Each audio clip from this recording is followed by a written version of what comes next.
नमस्कार मित्रांनो. तर आज आपण पुण्यश्लोक अहिल्यादेवी होळकर दुर्गा माता मंडळात देवीची मूर्ती आणण्यासाठी अर्धापूरला जाणार आहोत. हे मंडळाचे सगळे कार्यकर्ते आपल्या सोबत आहेत. हे आमचे मित्र पण आहेत सोबत. मस्त सगळेजण एन्जॉय करत आहेत जाता वेळेस आणि ट्रॅक्टरमध्ये सगळ्यांनी गाणे लावलेले आहेत. आणि आम्ही तिथे अर्धापूरला पोहोचल्यानंतर हे पाहू शकता तुम्ही, महाकालीची एवढी सुंदर मूर्ती तिथं पाहायला भेटली. एकदम हुबेहूब देवीसारखीच मूर्ती दिसत आहे मित्रांनो.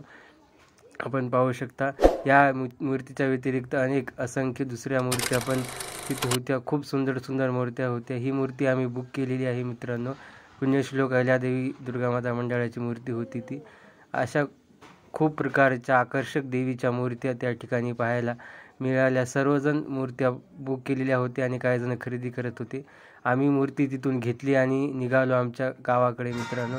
सगळ्या कार्यकर्त्यांनी मिळून अगदी आनंदात देवीचं आगमन गावाकडे देवीची मूर्ती नेत होती मित्रांनो. सगळ्यांच्या मनामध्ये उत्साह होता. गावात आल्यानंतर फटाकेबाजी झाली.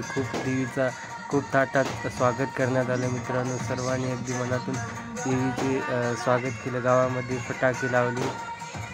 सर्वजण जल्लोषामध्ये होते. हे पाहू शकता आपण. सर्वजण अगदी खुश आहेत.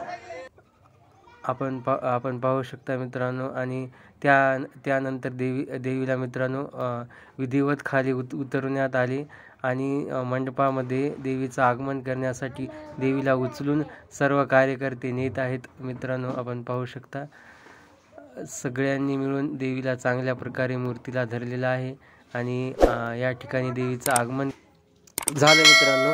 हा माझा पहिला व्लॉग होता. कसा वाटला कमेंटमध्ये नक्कीच कळवा. धन्यवाद.